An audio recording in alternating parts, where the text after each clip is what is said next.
Growing up, I learned one lesson very quickly. In our house, love wasn't something you earned. It was something you were born with. My sister Marissa had it. I didn't. Marissa was the miracle baby. That's what everyone called her. I came first, 3 years earlier, but I might as well have been invisible from the day she showed up. My parents had 3 miscarriages after me, and when she finally arrived, all pink and loud and healthy, they treated her like some kind of divine reward. It didn't matter that I was still there, breathing, wanting. I was just the placeholder, the warm-up act, the proof their bodies could try again and get it right this time. By the time I was 7, I understood what roles we played. Marissa would scream in the grocery store until she got the cereal she wanted. I'd be the one who quietly put mine back. She'd break something and cry. I'd get blamed for not watching her closely enough. She would throw a tantrum, and my mom would pull her into her arms, kiss her forehead, and say, "She's just tired." I once cried because Marissa hit me with a hairbrush, and my mom snapped, "Stop being dramatic." No one ever told me I was bad. Not directly. But it was in the way they looked through me. The way they lit up when Marissa walked into the room, even when she was covered in mud and dragging in chaos behind her. It was in the way my dad used to say, "Your sister's special.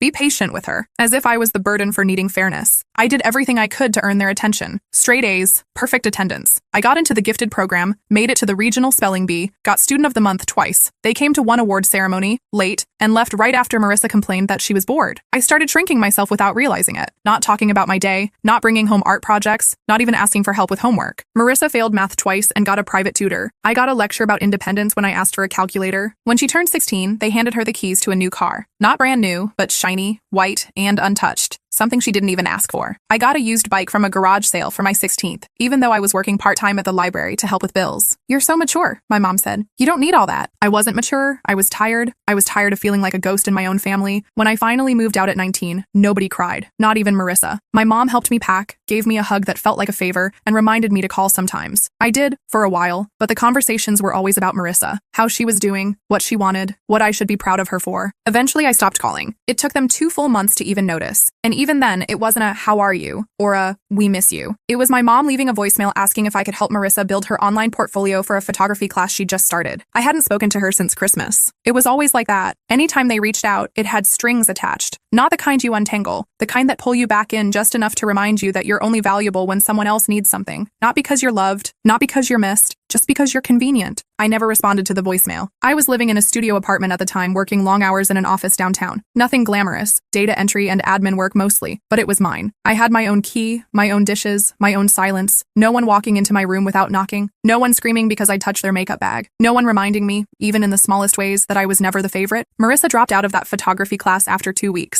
She decided she wanted to be a dog groomer instead. My mom updated me about it through a forwarded email chain with a subject line that just said LOL. I didn't laugh. I closed the email and sat with this weird mix of relief and guilt. Relief that I didn't have to pretend to be supportive anymore. Guilt that I wasn't pretending. It went like that for years. Every once in a while, I'd get a message from my dad, "Come visit, kiddo," but he never followed up. My mom would send holiday cards with photos of Marissa holding their golden retriever in matching outfits. No "wish you were here," no "hope you're okay," just smiling proof that their golden child was still shining. And then one day, everything changed. I was 28 when my mom called. Not texted, not emailed, but actually called, and left a shaky voicemail. Her voice cracked halfway through like she'd just finished crying or was trying not to. She didn't say much, just, "Call me back. It's serious." I didn't know what to think. For a second, I thought someone had died. It wasn't death, not yet. It was Marissa. Her kidneys were failing. I sat on the edge of my bed listening to the voicemail over and over. My first thought wasn't concern. It wasn't even shock. It was, of course it's Marissa. Of course the only reason they'd reach out with urgency was if something had happened to her. Not if I'd been hit by a car. Not if I'd been laid off or hospitalized or evicted. Only Marissa could send this family into a spiral. Still, I called back. My mom answered immediately like she'd been hovering over the phone for hours. She launched straight into it. No, "How have you been?" No acknowledgement that we hadn't spoken in almost a year. Just, "Marissa's kidneys are shutting down. Stage 4. They're saying she needs a transplant." Her voice wavered like she was barely holding herself together. I wanted to feel something.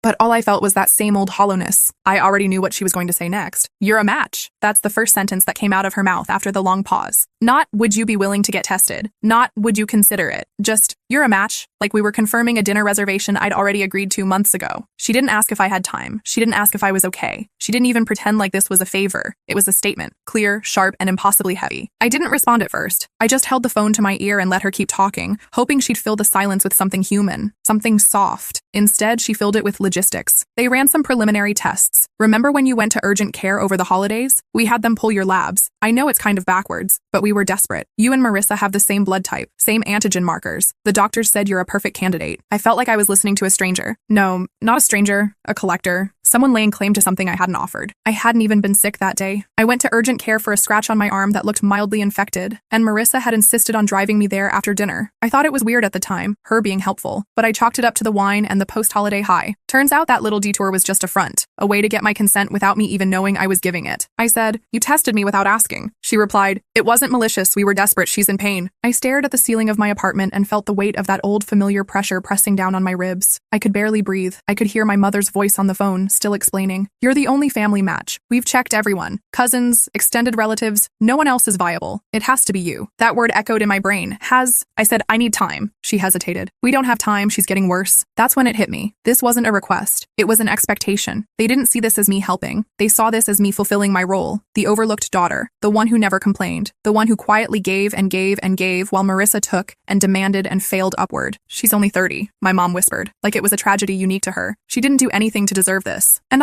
what? Did I deserve to be mined like spare parts? Did I deserve to be the safety net they only acknowledged when it was the last option on the table? I told her again. I need to think. She didn't argue that time. She just said, "Okay," and hung up. Not even 5 minutes later, Marissa texted me for the first time in nearly a year. It said, "Thanks in advance. I'll owe you forever." That was the message. Not a voice call, not even a voice memo. Just 12 words and a yellow heart emoji. Like I'd just agreed to grab her a coffee, not give her a vital organ. I stared at the text for what felt like a full hour. I kept rereading it, waiting for a follow-up, an apology. Hey, I know this is a lot, something, but that was it. She didn't ask me if I was okay. She didn't ask how I felt about the idea of giving up part of my body to her. She didn't acknowledge that we hadn't spoken in months. Just that one line, confident, presumptive, and completely void of any self-awareness. That was the moment I knew she thought it was already done. Marissa never learned the word no, not really. Whenever my parents told her she couldn't have something, she'd scream until she got it anyway. And over the years, the screaming changed forms, from tantrums to crying fits, to guilt trips, to full-on manipulation. But the result was always the same. She got what she wanted. I don't think it ever occurred to her that this might be the one time her charm wouldn't work. I didn't reply. I didn't owe her that. The next few days were heavy, not in a dramatic life or death way, just in that slow, smothering kind of way that makes you feel like you're walking through water. I couldn't focus at work. I couldn't sleep without waking up at 3 a.m. drenched in sweat. I kept picturing myself lying in a hospital bed, groggy and bleeding, with my family hovering over me, smiling, thanking me, calling me brave, only to disappear again the second Marissa was out of danger. I talked to my best friend about it. She said, "You don't owe them your body." And I said, "But what if she dies?" She paused. Then she said, "And what if you do this and nothing changes? What if they take the kidney and go right back to pretending you don't exist?" That part stung the most because it rang true. My parents didn't reach out to rebuild a relationship. They weren't calling to make amends. They didn't care that I'd been left out of birthdays and holidays for the last 5 years. They didn't ask how I was doing or if I needed anything. They weren't showing up for me, they were showing up through me to get what they needed for Marissa. It was like being the power cord to someone else's device. I took 3 days off work and drove to the beach, left my phone in the glove compartment, sat in silence, and watched the waves crash over and over again. I tried to picture what it would feel like if I said yes, if I let them prep me, if I signed the forms and laid back on that cold metal table, if I woke up stitched together, empty, sore, and suddenly disposable all over again. I couldn't do it. Not yet, maybe not ever. And I think, deep down, I already knew what that meant. 3 days after I got home from the beach, my inbox exploded. It started with a tag on Facebook. A mutual from high school shared a post with my name in the comments. At first, I thought it was a birthday reminder I'd missed or some nostalgic photo from prom. But when I clicked it, my stomach dropped. It was a picture of Marissa. She was in a hospital bed, all dolled up, makeup flawless, hair curled at the ends, a designer hoodie draped over her shoulders. She was holding up a sign that read, "Fighting for my life. My sister is a match. I hope she chooses love." My full name wasn't in the post itself, but the caption made it clear. Sometimes family can save your life, if they choose to. I wouldn't wish this on anyone. Tucker kidney failure Dr. sisters by blood. And just like that, it spread. The comments were flooded with sympathy. People I hadn't spoken to since middle school were chiming in with, "Praying for your donor to step up," and "Family over everything, stay strong." And beneath those, snarkier ones that bit just a little too hard. "Can't believe someone would hesitate to save their own sister. Blood doesn't mean anything to some people, huh?" I didn't even get the chance to tell my side, because by the time I found the post, the narrative had already taken shape. I was the coward, the selfish sister, the cold-hearted woman letting her baby sister slowly die while sipping oat milk lattes and talking about boundaries. It didn't take long for the text to start. Aunt Sylvia messaged me a Bible verse about sacrifice. A guy I used to date sent me a one-line text that said, "You good?" like he didn't already know. Even my boss pulled me aside and asked if everything was okay at home, her tone a little too knowing, like someone had forwarded her the post. I wanted to scream. Not because I was ashamed, but because I was trapped, completely and publicly backed into a corner I hadn't even walked toward. I hadn't agreed to this. I hadn't given consent to be named, and I sure as hell hadn't agreed to have my medical decisions turned into some viral sob story. Marissa didn't call me, didn't text, Didn't say a word beyond that single emoji-ridden message days ago. She just let the internet drag me. She let strangers turn me into the villain of her story and smiled through the sympathy like it didn't cost her a thing. And maybe it didn't. Maybe she believed, truly believed, that she was entitled to my kidney. That public guilt was just a tool she was smart enough to use. My parents never corrected the post. They never issued a statement or pulled it down or told people to stop attacking me. They let it sit there racking up likes, hearts, reposts, letting the entire world believe their firstborn daughter was a monster in disguise. That night, I turned off my phone. For the first time since this whole thing began, I considered going no contact permanently, not just emotionally, but legally. I didn't sleep the night after she posted that photo. I lay in bed, staring at the ceiling, listening to the faint hum of traffic outside my apartment window. I kept thinking, she made me the villain, on purpose, not accidentally, not out of panic. It was calculated, crafted, a perfect little guilt trap, wrapped in hashtags and hospital gowns, carefully posed to make me look like I was standing by while she died. And people believed it, because why wouldn't they? No one sees the scapegoat. No one questions the golden child, especially not when she's smiling bravely through tubes and IVs and talking about hope. I stayed off social media for 2 days, didn't open any apps, didn't read a single message, but even then, it found me. My coworker pulled me aside at the end of the day and said, "Hey, if you ever want to talk about your sister, I'm here." She didn't say it with judgment. She said it gently, but it still felt like being slapped, because that meant even people outside my circle were seeing it, reading it, forming opinions about a life they knew nothing about. I didn't owe anyone an explanation, but I still wanted to scream. Instead, I emailed my mom. Just 2 lines. "You knew she would do this, and you let it happen." She didn't reply. Not right away, anyway. The next day, she sent back a full paragraph. One of those carefully worded, performative texts she always used when she was trying to look innocent. "We didn't think it would blow up like this. She's scared. We're all scared. She's not trying to hurt you, she's just trying to survive. Don't make this about yourself. Don't make this about myself." That was always the rule growing up. Marissa got the spotlight. Marissa got the attention. If I so much as coughed during her piano recital, I was accused of trying to steal her moment. When I got my college acceptance letter, my mom skimmed it and immediately asked if Marissa had gotten any replies yet. Now I was literally being asked to give her a body part, and I was still being told not to make it about myself. I sat with that text for hours. I wrote out a reply and deleted it 5 times. Eventually I wrote, "I have no problem being her match. I have a problem being her plan." I didn't send it. What was the point? They didn't want the truth. They wanted compliance. That same night, I got an email from a woman named Janelle, Marissa's best friend from her makeup school phase. We hadn't spoken in years. She wrote, "Hey, I know things are weird right now, but Marissa really needs you. You're the only one who can help her. Please don't let pride get in the way." Pride. That's what they thought this was? Like I was holding a grudge over stolen toys or teenage insults. Like this was about ego instead of survival. Mine. I closed my laptop, sat in the dark, let the silence crawl over me like a weighted blanket. And for the first time since I got the call, I let myself say it out loud. I don't want to give her my kidney. 2 mornings later, I woke up to my name in the headline of a GoFundMe. Not literally. She didn't put my name, but she may as well have. The title read, "Help Marissa get the kidney she deserves." I read it 3 times before I could even process it. Get the kidney she deserves. As if kidneys were rewards. As if organs were given out to people who cried prettily and curated their victimhood just right. As if I was the one committing a crime by not laying down and letting them carve me open. There were photos. Again. This time even more dramatic. Marissa curled up under a blanket, looking frail. Her boyfriend holding her hand at her bedside. One of our old family photos thrown in for emotional manipulation. A Christmas pic where I was cropped out of the center and shoved to the corner like a piece of furniture. The page description started with a story. Our sweet Marissa is battling kidney failure. At just 30 years old, she's facing the unthinkable. While a family member is a viable match, they are currently choosing not to proceed. We believe in hope. We believe in second chances. This GoFundMe is to cover future donor matching, surgery costs, recovery, and medical accommodations. She didn't name me, but every single person reading that would know. And it wasn't just a fundraiser. Like, it was a campaign, a narrative, a weapon wrapped in pastel colors and soft fonts. Within 6 hours, they had raised $4,000. By the end of the day, it was at $7,800. Comments started pouring in, praying she gets the help she needs. I would give you mine if I could. No one deserves to be abandoned by their own family. Abandoned. That word hit hard, because that's what I'd lived through for 30 years. Every single family gathering I wasn't invited to. Every vacation Marissa got. Every time my mom forgot my birthday but posted about Marissa's a week in advance. I was abandoned, quietly, slowly, by people who only knew how to take. And now they were framing me as the heartless one. I got a text from my cousin Lily, the only family member who ever saw things clearly. She wrote, "This is disgusting. I'm so sorry. I'll help you respond if you want to." I didn't know what to say. I didn't want to respond. I didn't want to write some counter-explainer begging people to understand my side. This wasn't a debate. It was my body, my life. I hadn't even said no officially, but they weren't waiting for that. They decided I already had. They'd turned my silence into cruelty and turned their desperation into righteousness. I called my mom and left a voicemail. I didn't scream. I didn't cry. I said, "Take it down, all of it, or I'm getting a lawyer. I never consented to any of this." She didn't call back, but the GoFundMe got updated a few few hours later. We've been asked not to name names or share further details, but we still need your support. Please keep sharing. They were doubling down, and I was done playing nice. I wasn't bluffing when I said I'd get a lawyer. I spent that night researching privacy laws, donor consent, HIPAA violations, anything I could find that would prove what they were doing wasn't just unethical, it was illegal, or at least enough to scare them into stopping. I didn't want to actually sue my own family. I just wanted it all to go away. The fundraiser, the whispers, the pressure. I wanted to rewind to before I ever answered that damn phone call. By the next morning, I had a consultation booked with a medical rights attorney. It cost me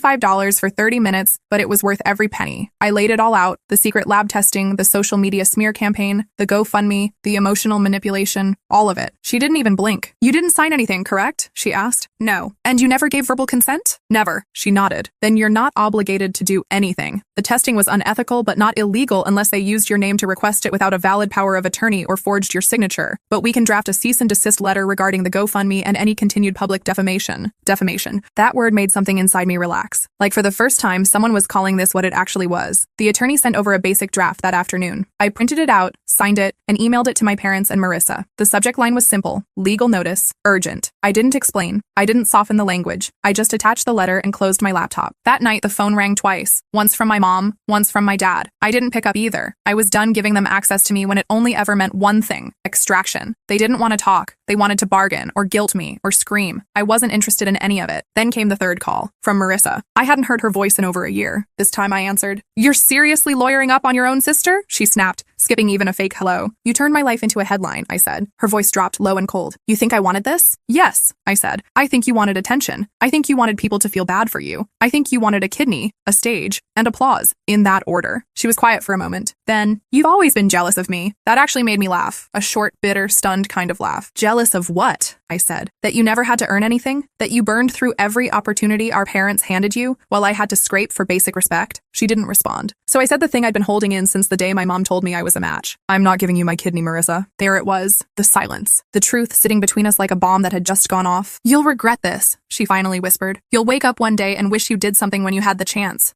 I didn't say I already regret ever being related to you, but I thought it hard. Then I hung up, and for the first time in my life, I didn't feel guilty for protecting myself. After I hung up on Marissa, I stood in the middle of my apartment and realized I had no idea what to do next. Not legally. I'd already handled that. I mean, emotionally, physically. Like, what do you do after telling your entire family you're not going to save the one person they've been worshiping for 3 decades? I didn't cry. I didn't scream. I didn't throw my phone across the room like I always imagined I might if it ever came to this. I just stood there, still, quiet, hollowed out in a way that didn't feel dramatic. It just felt final. They think it's just a body part. That's the part that ate at me the most. They truly believe this was just surgery, just logistics, like I was booking a haircut or filling out a vacation request form. No one ever asked what it meant for me, what it would cost me to let them open me up and take something I would never get back. I read stories. I found articles and message boards from actual kidney donors. Some were positive, sure, but some weren't. Fatigue that lasted for months, nerve pain, digestive issues, complications during childbirth years later. No one talks about that. Everyone just assumes you bounce back and glow with the satisfaction of doing the right thing. But what if the right thing is keeping your body whole because no one else ever protected it? What if the right thing is finally choosing yourself? 2 days passed with no word from my parents, no calls, no emails, just silence. But I knew better than to think that meant it was over. On the 3rd day, I got a group text. It was from my dad. He never sends group texts. He's the kind of man who calls instead of replying to birthday messages, who types with one finger and signs his texts Dad like I don't have his number saved. But there it was. Family meeting, Sunday 2 p.m., you need to be there. No greeting, no request, no context, just an order. I didn't respond. I stared at it for a full 10 minutes, debating whether I should show up or just block the number entirely. But something told me they weren't going to let this go. Not quietly, not respectfully. And I was done being blindsided. So I replied, I'll be there, but I'm not changing my answer. He didn't write back. Sunday came. I drove to my parents' house for the first time in almost a year. The driveway was full. Marissa's car, my aunt's car, even Uncle Ray, the one who always used to say, that one's a fighter, about me like it was a flaw. I parked across the street, sat in the car for a while with my engine still running, hands gripping the steering wheel like I was about to launch into battle, because I was, not just against them, against decades of learned silence. I walked through the front door and immediately knew what this was. It wasn't a meeting, it was an intervention. Only instead of trying to save someone from self-destruction, they were trying to pressure me into self-sacrifice. The living room was full. My parents sat stiffly on the couch, hands clasped. Marissa was in the recliner, looking appropriately pale, dressed like a sickly Victorian orphan, with a hoodie pulled tight and a blanket around her shoulders. My aunt and uncle stood behind the couch like backup singers in a band no one asked for. And there was one chair left, dead center, facing all of them. I didn't sit. My dad spoke first. Thanks for coming. I nodded but didn't speak. Then my mom. We just want to talk. About what? I said, even though we all knew damn well what. Aunt Sylvia jumped in. About family, about doing the right thing, about second chances. There it was again. The right thing. Their favorite phrase, suddenly thrown around like it wasn't entirely subjective, like it didn't change depending on who they needed to guilt. I crossed my arms. I already gave you my answer. You gave us silence, my mom said quickly, a little too quickly. You disappeared. Then you sent threats. Legal boundaries, I corrected. Not threats. You don't get to weaponize my body and paint me as the villain without consequences. Marissa coughed lightly into her sleeve. It was so soft it sounded fake, but everyone looked at her like she'd just started bleeding from the mouth. My dad reached over and squeezed her hand. Look at her, he said. She's dying. I am looking, I replied. I've been looking for 30 years. That landed like a slap. My mom blinked hard. Marissa didn't move. My aunt pursed her lips and shook her head. I don't know what this is about, my uncle said. You've always been distant, but this is cruel. That word again, cruel. To them, my no was an act of cruelty. Not the years of emotional neglect, not the constant favoritism, not the way they only remembered I existed when they needed something. No, the cruelty was me, standing here, refusing to be cut open on command. I'm not giving her my kidney, I said, calmly, flatly, like I was reading the weather report. But why? My mom whispered. She's your sister. I looked at Marissa. She's never acted like one. Marissa finally spoke. Her voice was raspy, low. You want me to die? No, I said. I want to stop dying for this family. Everyone went quiet. Dead waited silence. Then my dad stood up slowly. His face hardened. If you walk out of here, don't come back. Don't call. Don't show up at funerals. Don't pretend you're family when it's convenient. I nodded once. Sounds fair. I turned around and walked out. No one followed me. No one stopped me. And that was the most honest thing they'd ever done. I thought I'd feel something big after walking out. Anger, relief, heartbreak, anything. But it wasn't big. It was dull, numb, like standing in a hallway after someone slams a door. You hear the echo, you feel the vibration, but mostly you just stand there, blinking at the silence. I sat in my car for a long time, parked in front of the house I grew up in, staring at the porch light flickering above the door like it couldn't decide whether to stay on or give out. That's how I felt too. I didn't cry on the drive home, didn't blast music or call anyone. I just drove with the windows rolled down, let the air hit my face, and tried to imagine what life would look like without them in it. Not just the emotional fantasy of being done, but the real, full cut. No texts on birthdays, no calls when someone dies, no more recycled apologies, just silence. And the longer I thought about it, the more peaceful it sounded. The next morning, I woke up early and made pancakes. That sounds dumb, but it mattered, because I didn't make them for anyone else. I didn't ask myself what Marissa would want. I didn't hear my mom's voice in my head scolding me about calories. I just poured the batter, flipped the cakes, sat on my balcony, and ate like a human being who deserved to feed herself. That night, I posted something for the first time in weeks. Not a rebuttal, not a public defense, just a photo of the ocean with a single caption. Choosing peace isn't cruel. I turned off comments. I didn't owe anyone a conversation. Still, people found ways to insert themselves. DMs from old acquaintances. Saw your post? Everything okay? Some were genuine. Some just wanted drama. I ignored them all. Then I got a message from Lily again. My cousin, the only one who ever really saw me. She sent a screenshot of a group chat without me in it. Apparently, the family was already spinning a new version of events. She was always different, cold, distant. Maybe this is just who she is. We tried everything. She pushed us away. Let's focus on Marissa now. That's what matters. No one said, we hurt her. No one said, we failed her. Just more versions of the same story. The one where I'm the problem. I texted Lily back. I'm tired of being edited into someone else's villain. She responded, you never were. They just needed you to be.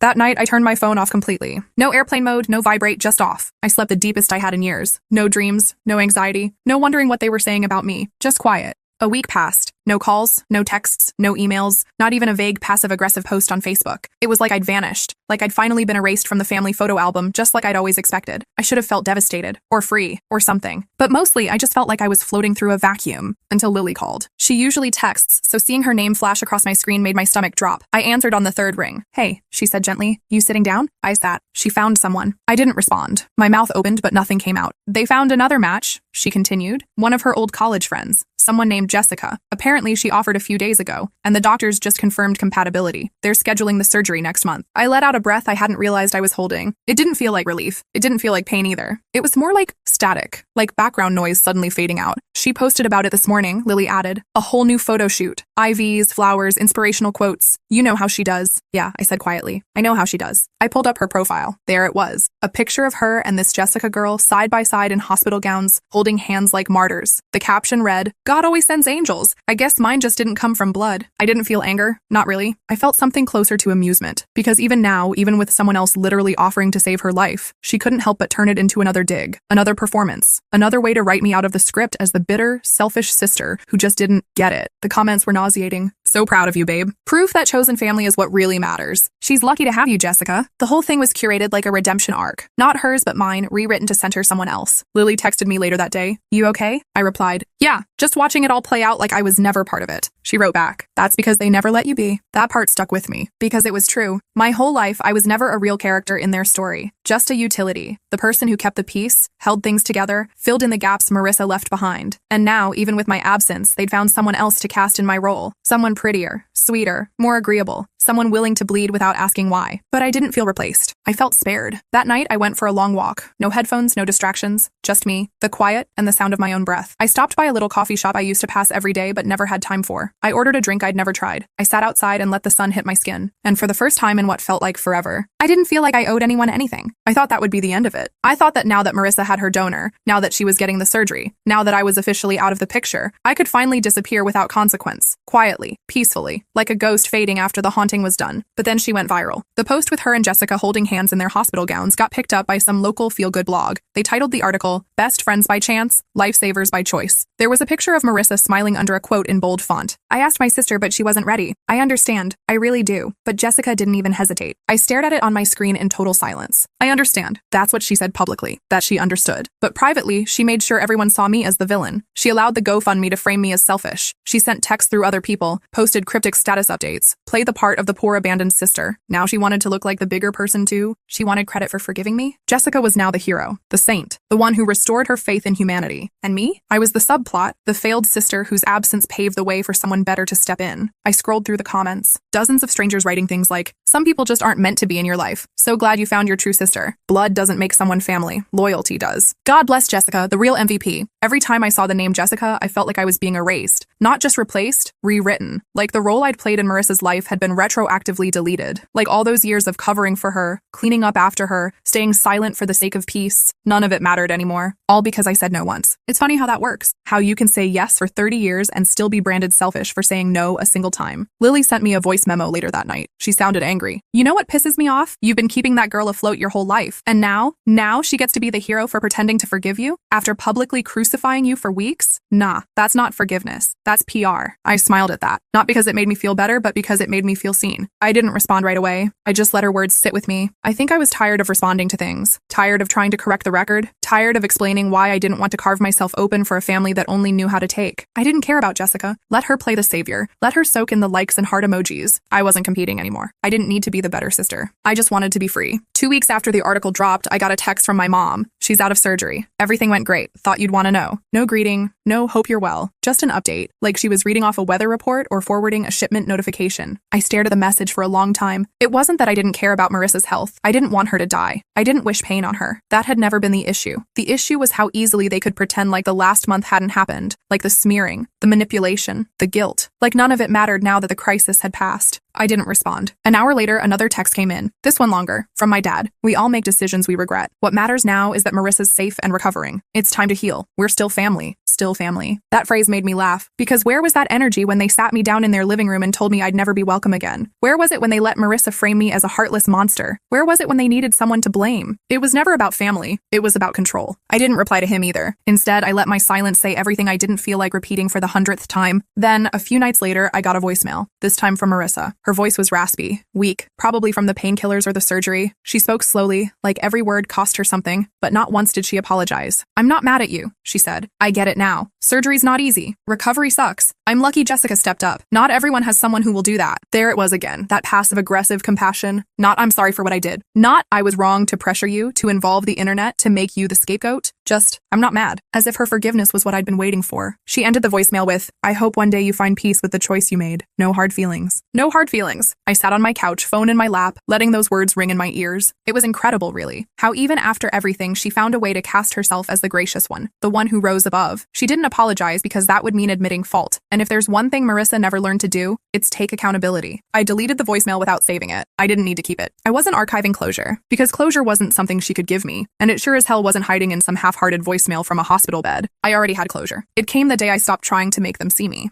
I wasn't expecting to hear from them again. Not so soon anyway. But a week after Marissa's voicemail, Lily sent me a screenshot of a new family group chat that had been created without me. The name of the group was Family Strong. Tacky, yes, but also very on brand. There were 17 people in it. Aunts, uncles, cousins, Marissa's boyfriend, and somehow Jessica, her new donor. Apparently she was family now. Lily scrolled through and sent me snippets. I didn't ask her to, but I didn't tell her to stop either. Part of me wanted to know just how far they were willing to go in pretending I never existed. The messages were full of praise for Jessica. She's one of us now. So grateful for her gift. She gave Marissa the chance her own sister wouldn't. That last one hit harder than I expected. Not because it was cruel, I was used to that, but because it was so convenient. Like all of them had been waiting for a new narrative to cling to, a new golden girl to pour their love into. And Jessica? She fit the role perfectly. Pretty, gentle, generous, and most importantly, not me. Someone even changed the group's profile photo to the same image from the article. Jessica and Marissa smiling in their gowns, hands clasped, cheeks pressed together like they were childhood best friends. I couldn't stop staring at it. There was something surreal about being replaced so publicly and yet so quietly. There were no fireworks, no angry letters, no dramatic final confrontation, just this gentle slide out of the frame. I wondered if they noticed I was gone, or if it was just easier not to. Lily sent one more message. They've been talking about Christmas plans. Your name hasn't come up once. I didn't answer for a while, then I just texted back. It's fine, I wasn't going anyway. And I wasn't. Because I wasn't going to spend another year pretending to belong at a table that had always set a place for me out of obligation, not love. A table where I was expected to play nice, smile tight, ignore the way they forgot my birthday, my job promotion, my existence. I was done showing up where I wasn't missed. A few nights later, I opened a blank document on my laptop and titled it, Things I Owe Myself. I started writing slowly. Peace, boundaries, real love, a safe body, a future that isn't built on someone else's expectations. I kept the file open on my desktop for days. Every time I thought of something else, I added it. I didn't share it. I didn't post it. It wasn't for the internet. It wasn't even for closure. It was just for me. Proof that I was choosing something different. That I wasn't waiting to be chosen anymore. After that group chat surfaced, I didn't hear anything else from them for weeks. No sudden calls, no emergency texts, just silence. It was like the whole family exhaled and moved on without me, and honestly, I think that was the point. They weren't just cutting me out. They were rewriting the entire dynamic. Now there was no difficult sister, no confrontation, no ugly tension hanging in the air, just Marissa, her new sister, and a family who'd collectively agreed to forget the original one. I kept thinking about how easy it must have been for them. How convenient. They didn't have to say sorry. They didn't have to make amends. They didn't have to own anything they'd done. They just pivoted, took their story in a new direction, and left me behind in the first draft. That's when I started writing the letter. Dear family, you don't get to call me cold after turning my body into a solution. You don't get to shame me for saying no when you never once asked how I felt. You don't get to act like you loved me when your version of love has always been conditional. I was the quiet one, the dependable one, the one who didn't ask for much. And you took that as a green light to take everything. It kept going, longer than I expected. I wrote about the birthdays I spent alone, the holidays where my name was mentioned only when someone asked who wasn't there, the years of being the second option until it was convenient to make me the only one. You only remembered I existed when you needed something from me. You only called me brave when it served your narrative. You only called me selfish when I refused to bleed for you. I never printed the letter. I didn't mail it, but just writing it down made something in my chest loosen, like I'd been holding my breath for years and finally exhaled. It was never about the kidney. That was just the final straw. The line I drew that you finally noticed. The truth is, I could have said yes, and it still wouldn't have been enough. Because after the surgery, after the recovery, after the thank you posts and public praise, you would have gone right back to forgetting I was there. That's the part that still hurts. Not the pressure, not the betrayal, but how easy it was for you to let me go when I stopped being useful. I saved the letter in a folder named Boundaries. Then I turned off my laptop, made myself tea, and watched the rain fall outside my window. And I told myself the truth out loud. I don't miss them. I miss the idea of them. I expected peace to feel loud. I thought it would arrive with a bang, like slamming a door shut or screaming into the void until something broke, but it didn't. It came slowly, quietly, like the tide pulling back just enough for you to breathe without noticing the weight was ever there. The first time I really noticed it was on a Thursday morning. I woke up late, no alarms, no reason to rush. I made coffee. I opened the windows. The sun poured in through the kitchen like it had been waiting patiently for me to notice it. There was no voice in my head telling me to check my phone, no lingering dread that I'd find another guilt-tripping message, no pit in my stomach, wondering what version of me they were painting in some group chat. Just stillness. I didn't know what to do with it at first. I think I had spent so long being reactive, waiting for the next blow, the next demand, the next emergency, that I'd forgotten what it felt like to just exist, without being needed, without being expected to fix something, without being the spare part waiting on a shelf, just in case. That night, I walked around my apartment and realized how much of it still looked like I was waiting for someone else to show up. An extra chair at the kitchen table, extra blankets folded for guests I never invited, photos on the fridge of people who hadn't called in years. So I cleared it. One frame at a time, one drawer at a time. I threw out old cards from holidays that felt more like obligations than celebrations. I took down the blurry picture of me and Marissa from the beach trip we took 5 years ago, the one where she complained the whole time and I paid for everything. I replaced it with a print I bought from a local artist. It's just a tree, stretching toward a full moon, but something about it feels like what I want now. Rooted, quiet, growing without needing to be seen. People say healing is a straight line. Others say it's a spiral. For me, it feels more like a slow unfurling, like a hand you've kept clenched for years, finally opening without realizing how tightly you were holding on. I haven't spoken to my parents. Marissa hasn't texted again. And for the first time, I'm not waiting for that to change. The silence doesn't scare me anymore. It comforts me, because I know what breaking that silence costs. And I'm not interested in paying that price just to feel included in a version of family that never really had room for me to begin with. There's power in choosing not to beg anymore. There's peace in knowing you didn't burn the bridge. You just stopped carrying water to it. And right now, that peace is enough.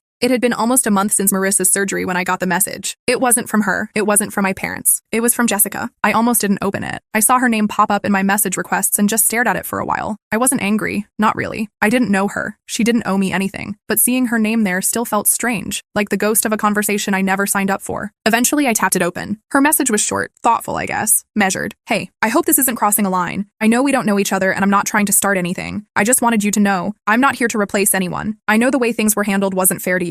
I'm sorry for any pain I've contributed to, even unintentionally. I stared at the screen for a long time. It was the first time since all of this started that anyone had acknowledged that what happened to me mattered, even if it was coming from someone who on paper had taken my place. Jessica wasn't the one who shamed me, manipulated me, or guilted me into a corner. She hadn't run a PR campaign. She hadn't sat in my parents' living room while they threatened to cut me off. She had just said yes. Something I wasn't willing to do, and she was allowed to say yes, just like I was allowed to say no. I didn't respond right away. I didn't want to say something polite just to be polite. I've done enough of that in my life to know it rarely leads anywhere good, so I waited a day, then two. Then finally I wrote back, I appreciate your message. You didn't do anything wrong. You were put in the middle of something you didn't cause. I'm glad Marissa is okay. I really mean that. I just hope she treats you better than she treated me. She responded a few hours later, I'm trying to keep my eyes open. That was all she said, and I respected her for that, because whether she was starting to see the truth or just trying to be decent, it was more than anyone in my own family had done, and in some weird way, it helped me close a door I didn't even realize was still cracked open. I didn't hear from her again, and that was fine. I didn't need to become friends. I didn't need updates. I didn't need anyone to redeem themselves on Marissa's behalf, but I did need someone, anyone, to look at the story that was being told about me and say, that's not the whole truth. That's all I'd ever wanted, really. Not revenge, not pity, just the truth spoken out loud, even once. And somehow the girl who gave up her kidney had the grace to say it. The rest of them never did. Sometimes it's realizing you don't need closure from people who were never open to you to begin with. And that night, I realized something I'd never said out loud until then. I'm free. Sometimes I think about writing a new letter. Not to send, not even to keep, just to write. To put down every version of myself that existed in that house. Every younger version of me that tried so hard to be seen. The girl who brought home perfect grades and stood quietly behind the camera while Marissa took the spotlight. The teenager who walked on eggshells. The adult who kept showing up out of guilt, out of hope, out of muscle memory. I don't think I ever hated them. Not even now. I just finally learned to stop needing people who only knew how to take. I still get updates sometimes. Not from my parents, not from Marissa, but from Lily, who's become something like a sister in a way Marissa never managed to be. She sends the occasional screenshot or voice memo. Apparently Marissa's already planning a podcast. Surviving the Impossible or something like that. Jessica's going to co-host. They're going to talk about found family and overcoming betrayal. The irony isn't lost on me, but I don't feel the need to correct them anymore. If people want to believe the narrative, the big, dramatic, stylized version, they can have it. Let Marissa be the phoenix who rose from abandonment. Let Jessica be the angel with a scalpel. Let my parents pretend their only crime was loving too much. I don't live in that story anymore. I've made my own. One where the quiet things matter. Where choosing yourself isn't selfish. Where no doesn't need to be defended like a courtroom argument. Where you don't have to bleed to be believed. I've started going to therapy. I say that lightly, but it's been harder than I expected. Not because I don't want to talk, but because I'm still learning how. So much of my life was spent swallowing things, minimizing things, pretending things didn't hurt when they did. I still flinch when someone raises their voice. I still second guess myself when I set boundaries. I still check the back of my mind for guilt, like it's a muscle twitch I can't control. But I'm learning. My therapist once asked, what's something you wish your family had told you? It took me 2 sessions to answer. When I finally did, I said that it's okay to be loved without earning it. She nodded. And I cried harder than I've cried in years, because that's what it all came down to. Not the kidney, not the fundraiser, not the party, or the posts, or the silence, but the deep, unspoken truth that for as long as I could remember, I thought I had to prove I was worth keeping. Now, I live how I want to live. And that, more than anything, is freedom.